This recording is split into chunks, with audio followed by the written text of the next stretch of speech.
in the wind energy sector. My name is Haley St. Dennis. I'm with the Institute for Human Rights and Business, IHRB. Just to tell you a little bit about who we are, we were founded in 2009 as a think and do tank, and our founding chair at the time was Mary Robinson, continues to serve as our patron. Our current chair is Margot Wallström, who's former European Commission Environment Commissioner and Vice President, as well as Foreign Minister of Sweden. So we're very lucky at IHRB to have that leadership and the belief that IHRB can play a role really sitting in the middle of business, government, and civil society and helping bridge using the human rights framework.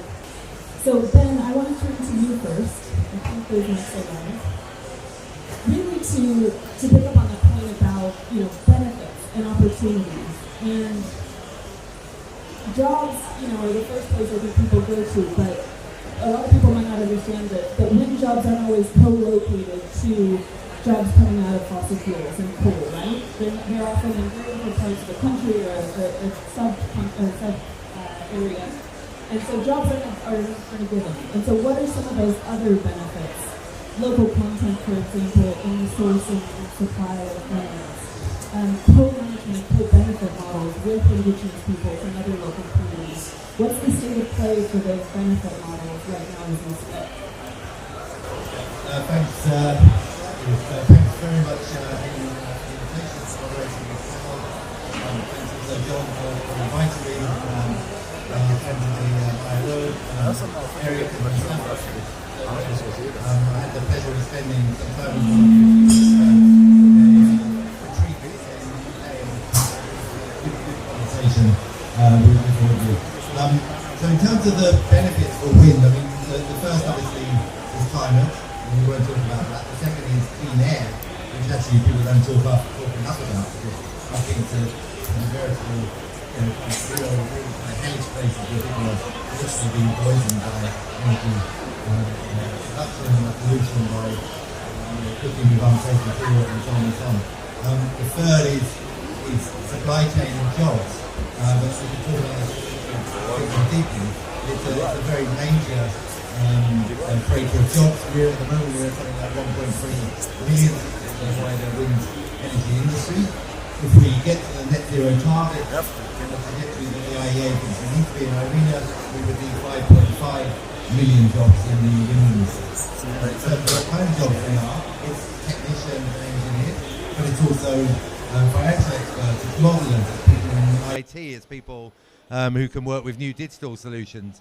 It's also marketing, business skills, and many other things, and it's also an enabler for industry. I mean, if you think of all these countries where they're either suffering from shortages of energy, blackout, brownout happens very regularly in many places in the developing world, and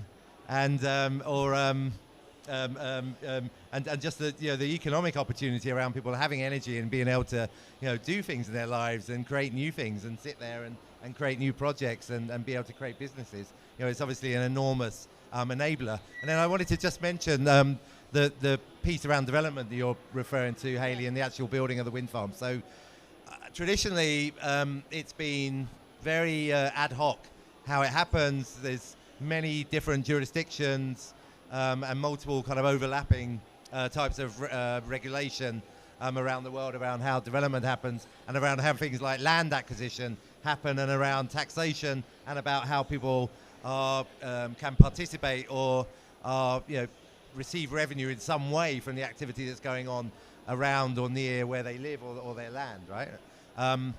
Now that can sometimes lead to chaotic situations. It can sometimes lead to situations where different actors are trying to effectively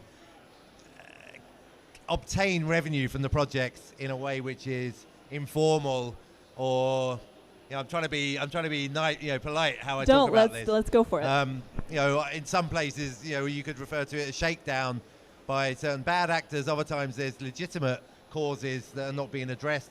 There's historic injustices sometimes around who owns the land. And so then when you see all this kind of new infrastructure being put in, people are thinking, what am I getting out of this? Quite rightly, in many cases. And I think, just as an example, I mean, yesterday we had the minister from Colombia visit our pavilion, and we were sat down with her, with our companies, and it's been a huge issue. I mean, we're building in a place called La Guajira in Colombia. Many indigenous communities in that area, also fantastic wind, but also very an area of historic poverty as well. Yes. And these issues need to be dealt with in a really thought out way where everybody's included, but also in a way that is structured in a way that we know who we're talking to, we know who needs to participate, we know who needs to be consulted, and we can't kind of walk into these things with our eyes closed. Our preferred solution would be that participation in our projects is somehow mandated by government, so that we have a clear structure. We want people to participate in what we're doing, and we want to treat people fairly. And if we can have communities involved in what we're doing and have some kind of stake in what we're doing, that's much better for us, because our projects will work better, and people will be bought into it, and we won't have problems during construction or running it. So we really want that to happen. The industry traditionally has looked at quite a few models for community participation, up to and including shared equity, revenue sharing, and I would be very interested in working with your organisation and other organisations, indigenous organisations, around creating kind of best practice models that could be rolled out everywhere, and trying to get governments to kind of have a mandated structure rather than just us having to deal with it. It's a bit like kind of asking us to build a train line through a town, and then we have to go to every single house and every street and negotiate. I mean, it just doesn't work for us. So we're very supportive of the work you're doing. We're very open to listening as an industry, and we want to establish best practice. And just one final point, what we've done until now is just the end of the beginning. Yeah. What we're going to do now is get 10 times bigger. So all these issues around where we're building, who we're building with, the space we're building in, the territory we're building, are going to be much more important. And it's not just us, it's also where the grid and the transmission lines cross to get to our projects as well. So this problem needs to be dealt with head on, in conjunction with yourselves and all the relevant organizations. Thank you. Thanks so much, Ben. And we have a tight hour, so I'm going to keep it moving, in part because I want this to be as interactive as possible. Lots of time for questions from yourselves, for you as a panel to ask each other questions. So I'll go straight to you next, Morten, because the flip side of the opportunity coin is around risk management, and Ben already got into that. The opportunities can't be realized unless things are well managed in the first place. And Vestas, as a very large global manufacturer, sits sort of midstream in the value chain.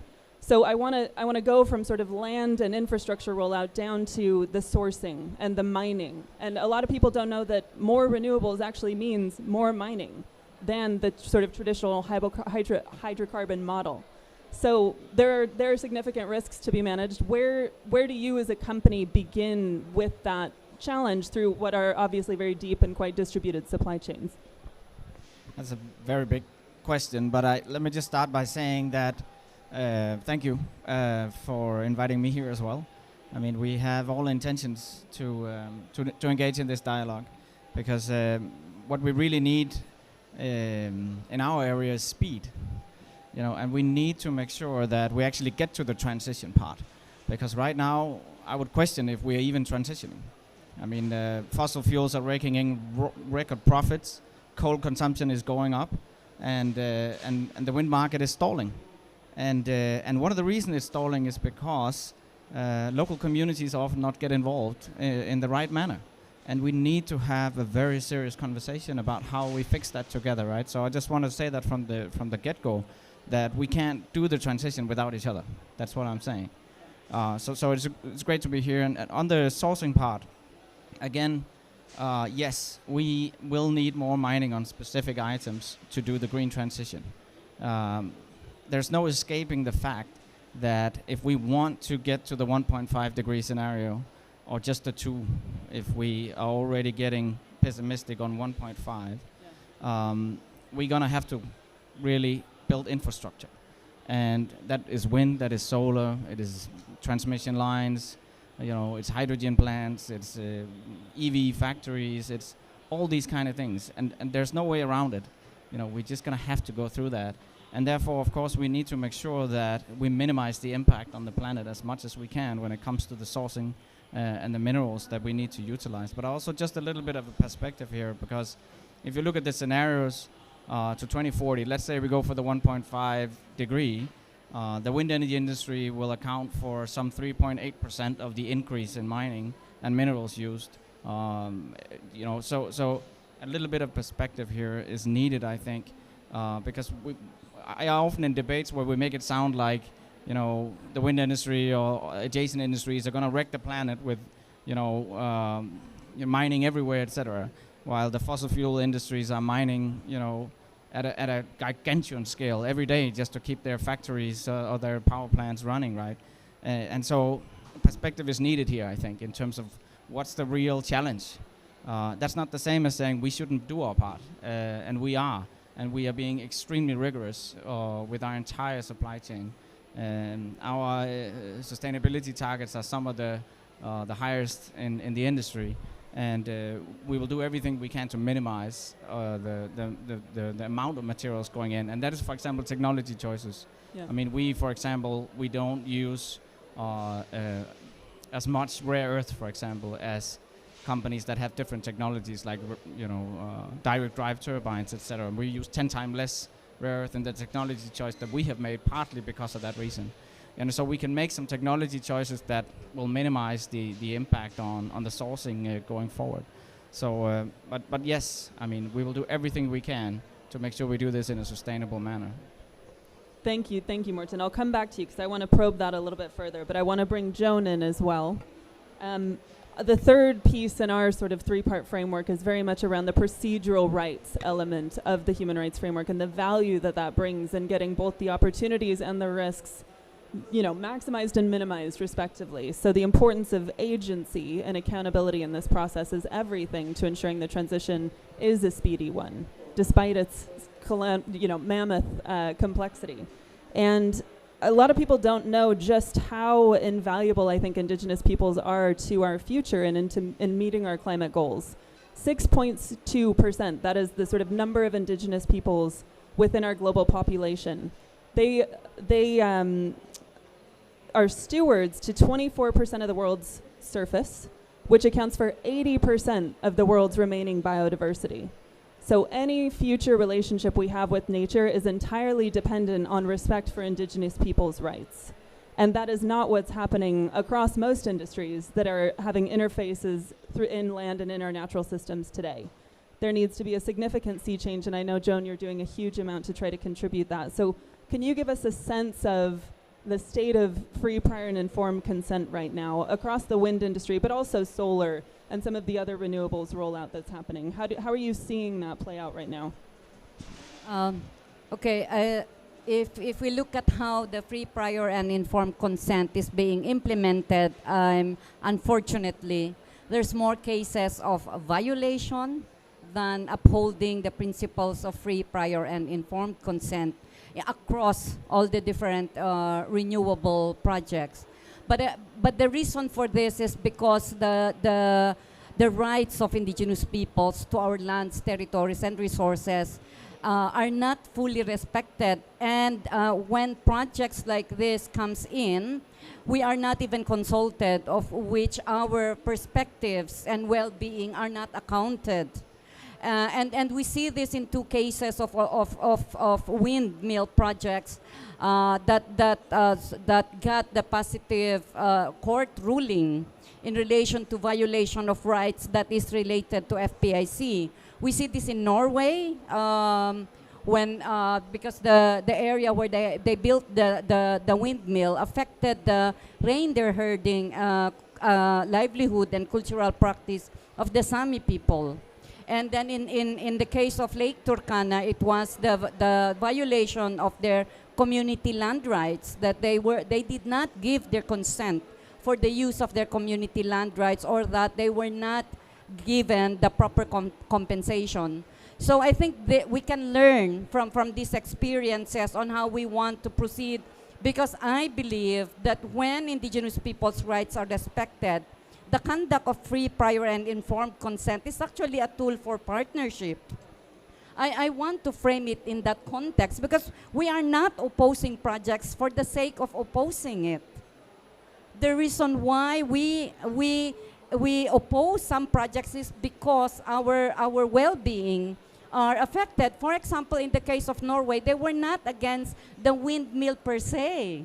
It was put in the area where they were doing the reindeer herding, when in fact there was a vast area that they're willing to have the windmill built. You see, so that's an example that when we immediately communicate well with the communities and share the information about the projects, and allow them to be part of the decision making and the design, it is a tool for partnership. And I believe that this is possible even for windmill. Because if I am from the Philippines, and our neighboring village is known for strong wind, and they don't have power. And they want to develop their windmill, but nobody wants to invest there. Because they said, it's not viable. So I just also want to put the issue of social equity when we look into this, that most often renewable energy projects are being built not to serve us, but to serve other needs, the needs of industries, right? So if we are part of the equation, if we are part of the design, if we are part of the decision making, and our interests and aspirations are also considered, then I believe the partnership for us to find the solution on how we can fully work together to advance the just transition is very possible. Because we do believe that we really need to move fast away from the fossil fuel. We do agree with that. But we just have to do it the right way. And Joan, just to follow up, I mean, do you have models or examples of where that's being done well? Because I do think that point is so important about the human rights framework. FPIC can often be quite scary language to a business. It sounds threatening, it sounds legal, and it actually is a very empowering tool for getting things right. And so I just wonder, for example, in the spirit of learning from the tremendous leadership of the ILO and the labor movement, they have their global framework agreements, right, to protect the interests of workers within companies. Is there an equivalent of a sort of global framework agreement for indigenous peoples with a company? Is that something that could be explored in the context of renewables moving forward? No, I think it's more industry-wide. The ICMM, for example, the International Council of Mining and Minerals, have free, prior, and informed consent in their indigenous peoples policy. But of course, the practice is quite different. And we, of course, are guided also by the UN Guiding Principles on Business and Human Rights and other international human rights instruments. I think the standard is there. The standard exists. It's just a matter on how can we work together to make the best practice. We cannot be doing our own guidelines separately without those whose rights are affected. Because if we don't have our perspectives integrated, then it's always a mismatch. Yeah. And I don't think, it's well-intentioned, right? That for some to proceed the right way. But that's not enough if there is no meaningful participation of indigenous people so that our perspectives are also taken into account. I think that is a critical area on moving forward. Yeah, thank you, Joan. So I want to bring in our fourth speaker now, Alan from the African Climate Foundation, which is a newer Pan-African organization playing a really instrumental role in driving the continent's transformation. And I use that word transformation over sort of transition because I think Africa is really leading the way in looking at this to be much more than just a kilowatt for kilowatt transition and change from fossil fuels to renewables. And it's one that really is attempting to address quite long-standing inequality, poverty challenges, and that's a very daunting task. So how on earth do you get started? We've already heard a lot of complexity here, and now I want to raise it to this transformational, 2030, 2050 level. So thanks very much, and it's great to be here. So yes, the African Climate Foundation, we're 2 years old, and I'm not a wind expert. I'm a lawyer, human rights based, and we're a re-granter and a think tank, so almost a doer as well. And I think what's been quite clear here is that how do we, just building a renewable energy plant, a wind farm, a solar pump, is not going to deliver the developmental dividends. And I think the way where we come in is looking at the sequencing, right? Is that the types of jobs that are going to come available are very highly skilled. Africa needs electricity. First step, access. 7 million people in Africa or globally don't have access to energy. So those 600 or 700 million are also probably unemployed, and they're not going to be able to take up those jobs. So I think where we come in is we look at how do you unlock the development potential, and that's a longer term thinking. We look at the sequencing. So you look at the building of a plant. It's got a 20-year lifespan. What are you doing in those 20 years? The types of considerations, the development, the justice considerations will change alongside, but it has to be delivered in parallel. But I think we go one step further, is we see a lot of investment in modeling. Energy modeling decides energy choices and energy mixes, but we do less social modeling, and context is king. We have the standards. That's great. But what a wind farm in rural South Africa looks like versus a wind farm in rural Senegal are very different. So you need to be understanding what sort of interventions are needed and who is responsible. And I think there's the balance between voluntary and regulatory. Who are we talking to? There's a government responsibility. It's their obligation to ensure compliance. That's the constitutional nature. That's the enforcer. There's a company that has to comply and adhere within this policy framework. So you're really working across 4 or 5 pillars. Politics and political will. Is there the first mover? Is the country willing? I think the just transition and energy choices and renewable, we've moved beyond that. There's a willingness. Policy and regulation. You can't have these standards and then translate them into action without good policy frameworks on the ground. And those policy frameworks have to create those obligations that actually force participation, and also the type of investments that go back into a community. And the next is people, planet, and participation. So I spoke to that. Finance. We can finance a wind farm, but it's much harder to finance the just components.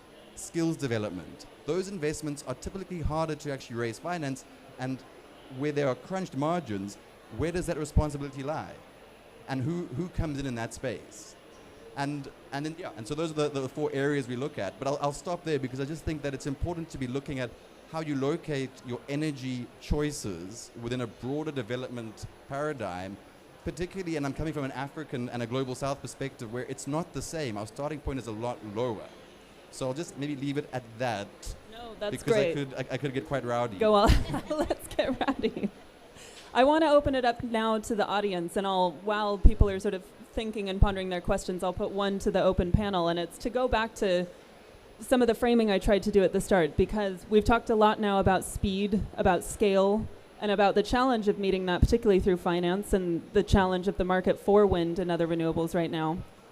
And this risk, I think, of the J piece being co-opted and turning this whole agenda into something that it's not. I mean, how do we combat that in the short term in the face of incredible scale, speed, and timelines that we need to face? Just open question to the panel. And then audience, please come in.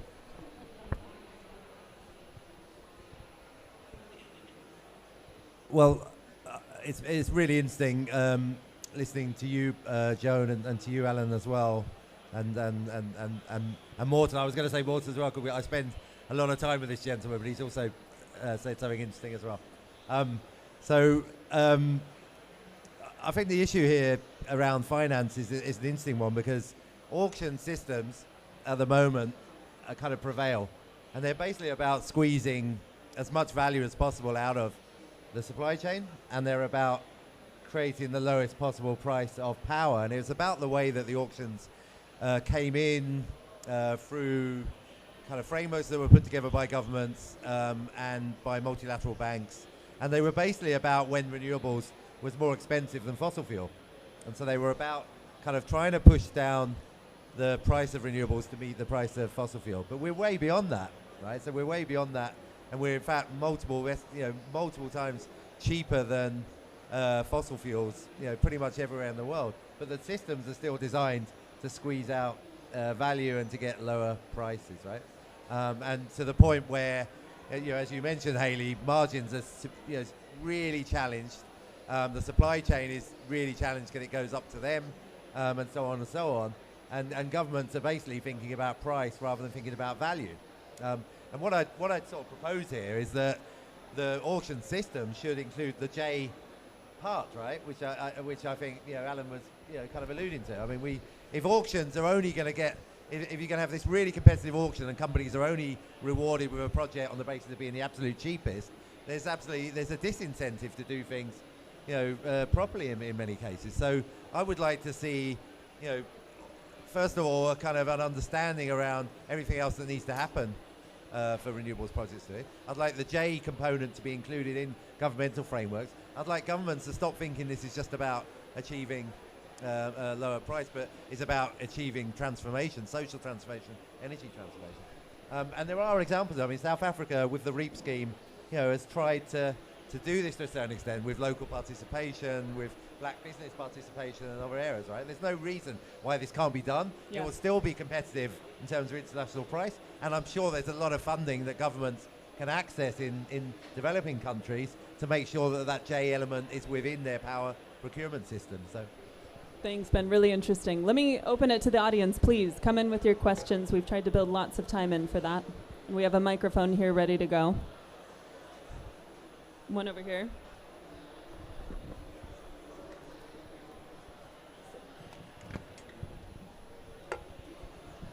No, it's really a question for you, Ben, and Vestas.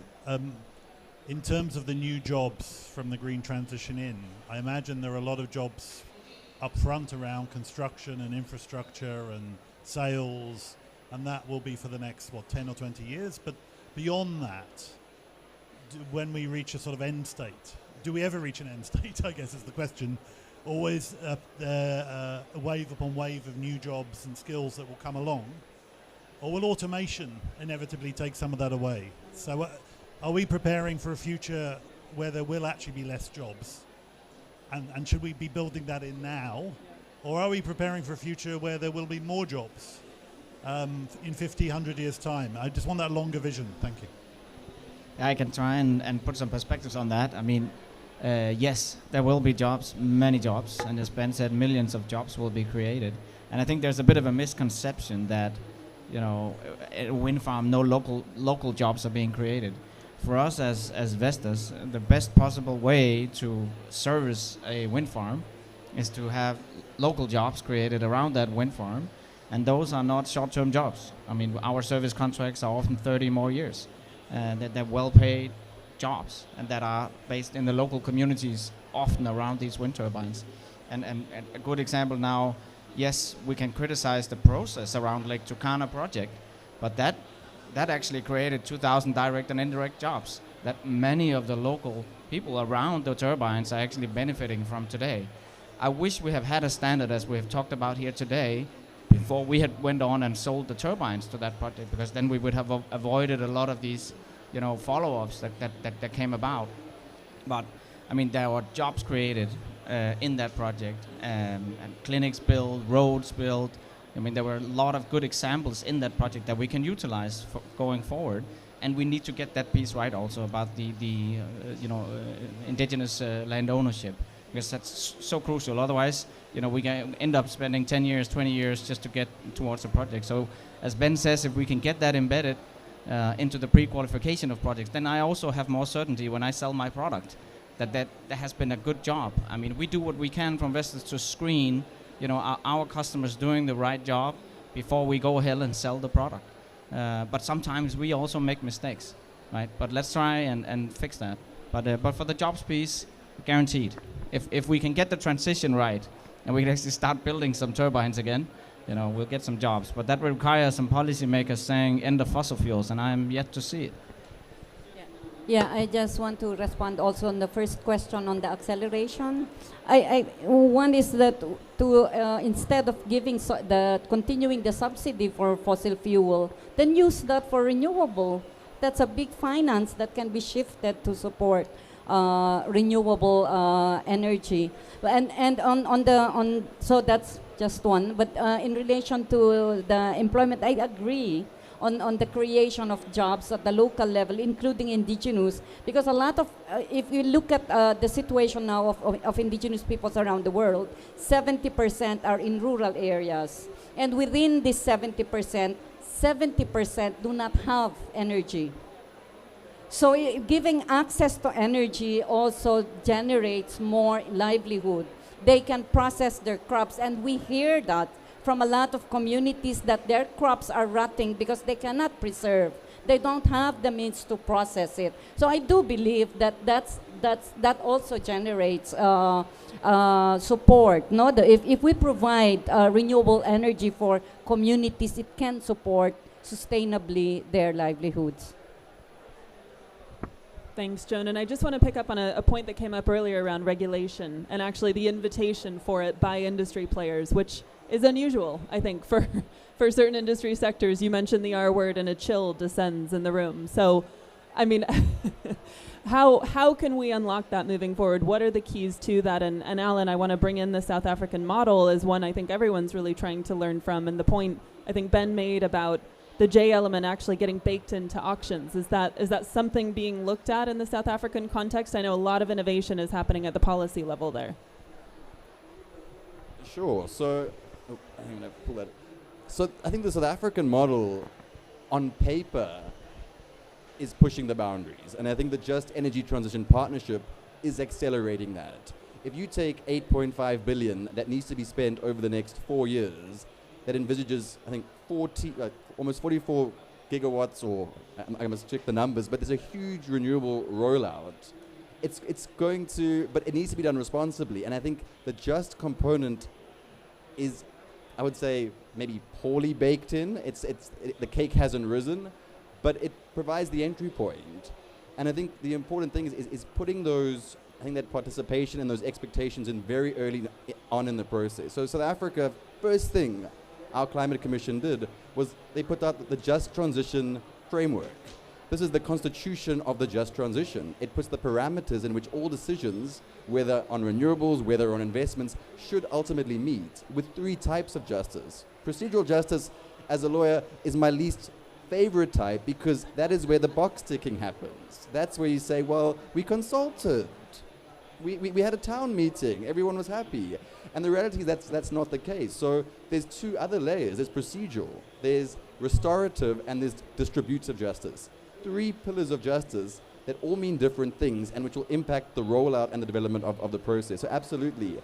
And maybe just to mention in terms of South Africa is that the renewable energy program in South Africa actually builds in a percentage of sort of dividends and benefits that have to be reinvested within a 50-kilometer radius of the wind farm or the renewable energy project. The sad thing is that then comes down to governance, and we haven't seen those results necessarily, but there's, I think, almost 29 billion rand, which is about $2 billion that remains uninvested, set aside for new enterprise development. So you've got these pieces in place, and it's the implementation. I think with talking policy, we've actually just got to start doing. And once you have the money, and it's not going to be perfect, but I think it's strong civil society spaces, strong civil society voices, a willing industry, and I don't think we're all in the same room at the same time. So different conversations around justice are happening under different definitions. And we even have to go back to the finance, project development, FPIC, and then also, broadly speaking, what sort of framework we sit in. And I think it's a very complex space, and we need more resources to do that. And I think that's where philanthropies are coming in, recognizing that we've got to get local, we've got to get granular, because that's where the action actually happens. Yeah, couldn't agree more, and yet I'm also still struck by a statistic that was released a couple of weeks ago that said something like 2% of philanthropic capital is even going to climate, let alone then to sort of people-centered and just transition-focused climate. So the scale of the challenge is not ultimately going to be met by philanthropy. It's a catalytic piece, but so much else needs to come into play. Can I bring in other questions from the audience? It's not often you have this kind of lineup at your disposal.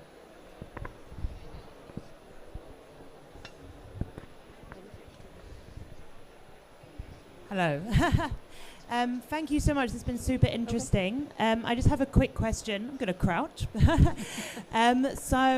We've been doing a lot of work on just transition in the maritime sector. And one of the things that we're finding is there's a real need to make sure that the skills needed actually match local workforces and ensuring that the supply of labour is there to meet the demand, and obviously that involves anticipation of skills.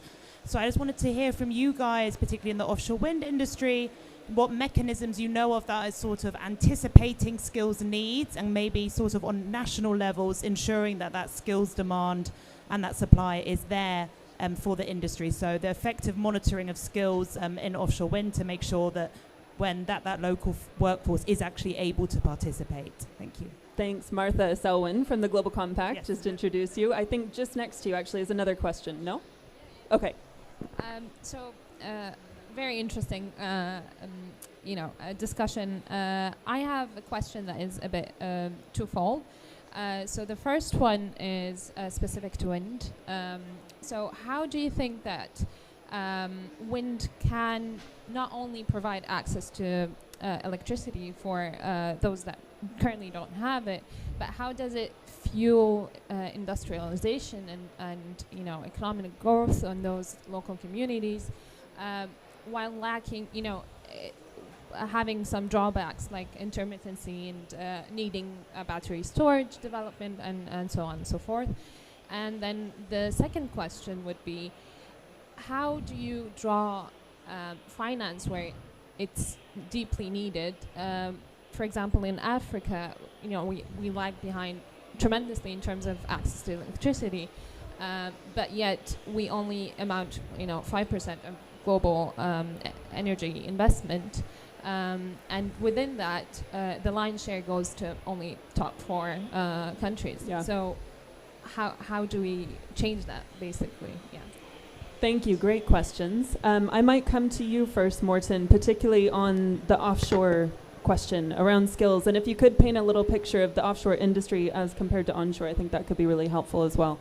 Yeah, I mean, wind energy is basically broken down into those two categories. And it's still so, correct me if I'm wrong, Ben, that the onshore market is some 92-3% of the global market, while offshore is around the 6-7% of the global market. So the vast majority of projects are on land. However, where we see the growth now coming is on the offshore. There's the biggest growth, obviously because the cost has come down to the level where it's almost as competitive now as onshore wind. So we're going to be seeing a lot of manufacturing facilities being built as offshore is globalizing. This used to be a niche in the North Sea of Europe where a lot of skills over the last 20 years have been generated and workers been trained. We now need to take those learnings and transport them around the world, because that's us as a company. We need to build offshore now in the US, in Brazil, in Japan, Korea, Taiwan, Australia. The offshore industry is coming around. And so we have to take a rigorous look at where can we get the talents and where do we have an existing base of adjacent industries that we can reskill and retrain. And there we often work with the unions. A good example now is the US East Coast, where we have to build new manufacturing facilities because the US East Coast is going to be a huge growth area. So we go in and work with the unions and to find out, where can we together make sure that we do this in the right manner, find the talent pool, find the training programs to reskill and make sure they're ready for the wind offshore boom. So. But that said, it's actually a challenge to find. And in many places, as you say, we have to look at where we can transport skills. Poland is another example. They need to close down their coal factories in the south, but our offshore turbines are going to be in the north. Yep. So we're working with the Polish government on a program to see if we can reskill and actually also resettle some of these coal employees to the north. But each country has its different settings, and no matter what, I mean, we will have to run big training programs around the world. And Martha, I think, was your question also around monitoring within that? So are you having to kind of develop systems from scratch, particularly to track those challenges and actually understand if they're working against a set baseline? No, and I would love to have a conversation with you about that afterwards. Well, Ben, maybe I can bring you in on that second question, which was really, I think, around access to energy, but actually building that out in a transformational way from the outset? How is the industry trying to grapple with that at this moment? Yeah, so it's a really important question, and I think it also relates to a point that Joan made earlier, which is that, you know, how are you out there building these big projects and infrastructure in places where the local community sometimes doesn't even get access to the energy that produces, and obviously that's a complete travesty, really. So for us, I mean, there's two types of country, places, markets. I mean, there's ones in developed world where you're basically talking about replacing what's already out there, and these places are kind of rich in grid. You know, they're rich in terms of per capita income, and they've got problems because they need to replace their fossil fuel, and they need to meet new demand as well for things like electric vehicles and other parts of the economy. And then you've got other places where there's no grid, there's huge problems with energy access, and those are also the places where the credit ratings of countries and the economies of those countries are most challenged. And it really is a really perverse logic at play, because the places where you most need to build the new projects are the ones that are the least credit rating worthy, where their state utilities or off-takers are quite often insolvent. And so generally, in terms of where we operate, money's not a problem. And one of the things that's most frustrating a little bit around this COP process is that all the conversations about money, we don't need money in most places. And I just want to be really clear about that. We got plenty of money in most places. And one of our CEOs the other day stood up in a huge forum and he said, are there any project developers here who've got a permitted project with grid that need money? And nobody put their hand up. I mean, literally, it is not a problem getting money. And in South Africa, when the REAP program was going well, it wasn't a problem at all to get invested money. In fact, the wind industry was the biggest source of foreign direct investment in South Africa for quite a few years, until the whole thing stopped. Now, if you contrast that to large areas of sub-Saharan Africa, some parts of Latin America and a few other places in the world where basically there is no energy access, or there's really creaky power systems that are failing, the state utility is bankrupt, those places you can't get money at all, even though those are the places you most need to go and invest. And then the whole thing becomes really, really complicated. And you basically have to get the multilateral banks involved with all their lawyers, and nothing against lawyers, Alan. And then you have to get a sovereign guarantee. And then that needs to normally go through the national parliament, and there's all kinds of legislation, and then there's all kinds of conditions around getting that guarantee. And then the whole thing just takes forever. I mean, in one of my previous jobs, I worked on a solar plant in Uganda. It was a 10 megawatt solar plant. It took us 6 years. And it wasn't building the project. I think we built the project in about 3 or 4 months. The rest of it was just messing around with all the financing, because we needed to crowd in all these multilaterals and people to get it over the line with the guarantees. So something needs to change there. And one thing I'd like to see two things, really. One is that there's a big initiative to build grid from the multilaterals, from all this philanthropic money that's there, all these funds that have been created around the COP framework. Go and build grid and anticipate this. And then the second thing is, in some of these places where there is genuine challenges around financing, then what we need is a massive offtake guarantee. And the world does have the money to do it. We should just sit behind it and say, go build power. We will guarantee that someone is going to pay for it. And then as the market grows and as the economies grow under the impact of having electricity, then those projects will be solvent, and the off-takers will become solvent. But let's get them built, and let's stand behind those projects so that you can get them built. But it needs to happen on a systematic scale, and it can't be just kind of project by project. Each one, you need each development bank to get involved, because it will never happen. Nor in that bifurcated picture you paint where half the world has access and the other half doesn't, because in no way is that a picture of a just transition globally. Can I bring either of you in to just pick up on any of the points made? I think I really appreciate what you said. I think I've got in big, bold writings here. Small-scale solutions to energy poverty won't build competitive economies. And I think that's very true. And I think we've got to be mindful about the responsibilities or the reach and mandate of the different players in the space. And I think that this is exactly it. I think grids, infrastructure, that's government. That's an infrastructure investment.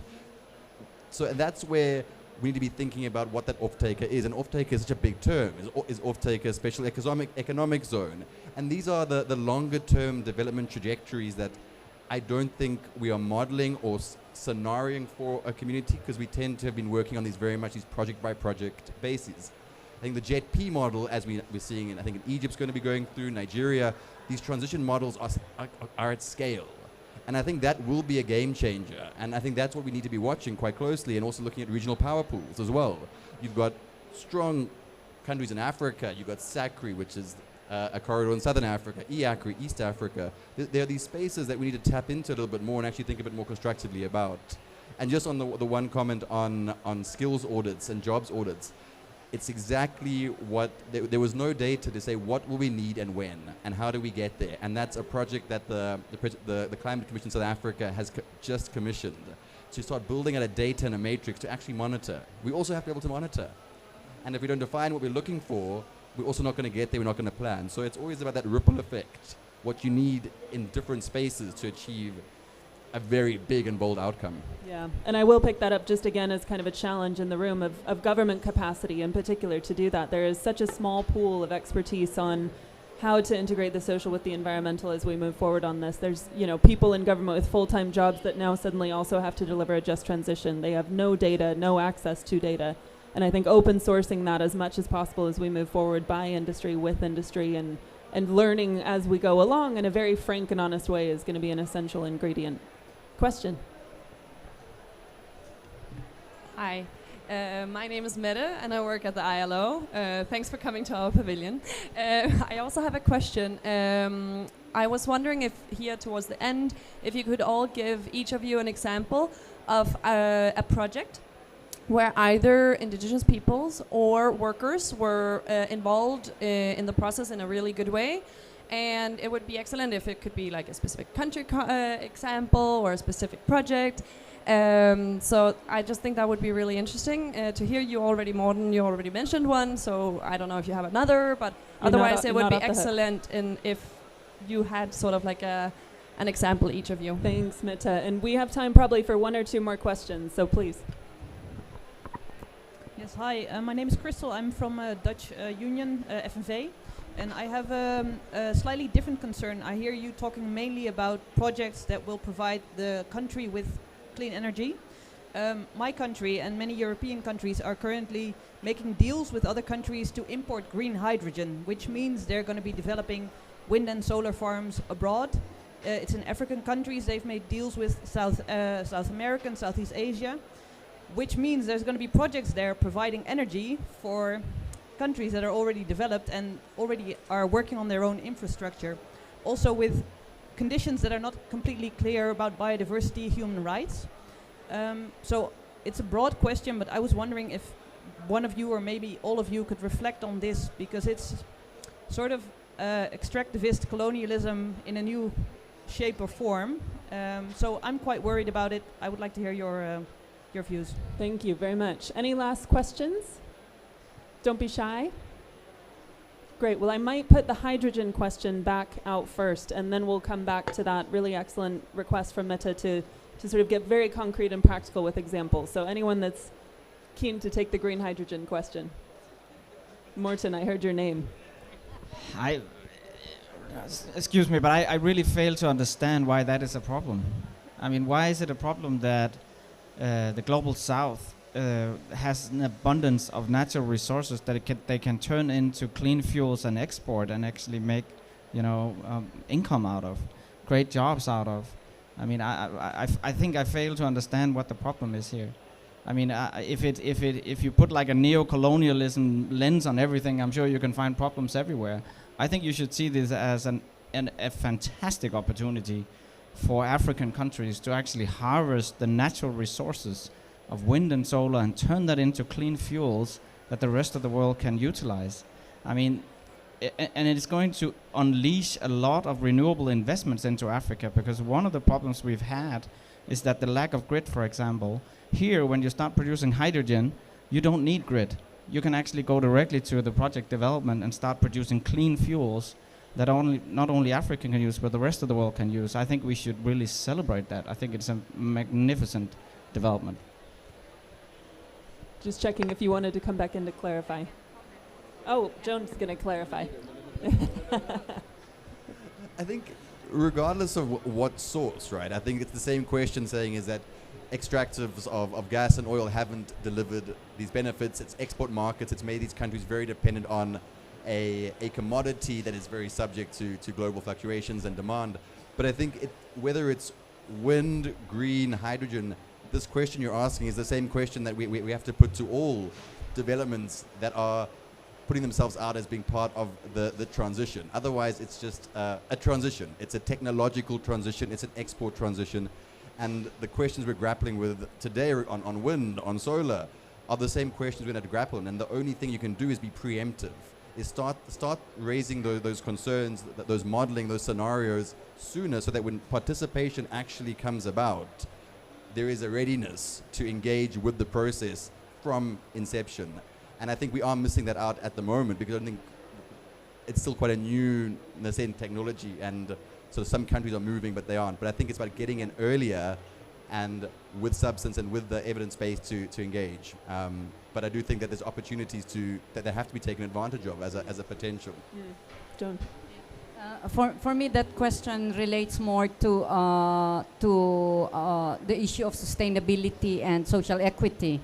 Because if you export the energy from Africa, for example, to Europe, well, who's benefiting from it?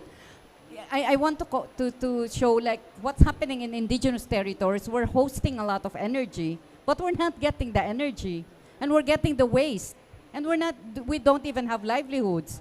So that is an issue of social equity, right? And sustainability. It's not sustainable to do it that way. But if it's guided by sustainability and social equity, then it can work. Then it can, it can actually strengthen global solidarity and cooperation. But there are certain enabling environment to make it at that level. With the present approach, I don't think it will work like that.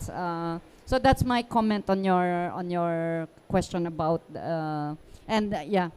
Thanks, Joan. And we have about, I think, 2 minutes left. And I want to really end on that very practical, very positive request for an example. Where are workers or indigenous peoples really being embedded from the outset in an effective way that is reaping these dividends? We'll go in reverse order. So starting with Morten, if you've already given us one, but I bet you can give us two. Luckily, the majority of projects, we are doing it right. And we always hear about the ones where it goes wrong, and there's a reason for that, because people are unhappy. But instead of zooming in, I just want to say let's fix those examples we see. And you've mentioned two of projects that we have actually sold turbines to, the Norwegian one and an African one. And every time that happens, we take those learnings and then we put them into our own framework when we operate and say, let's not do that again.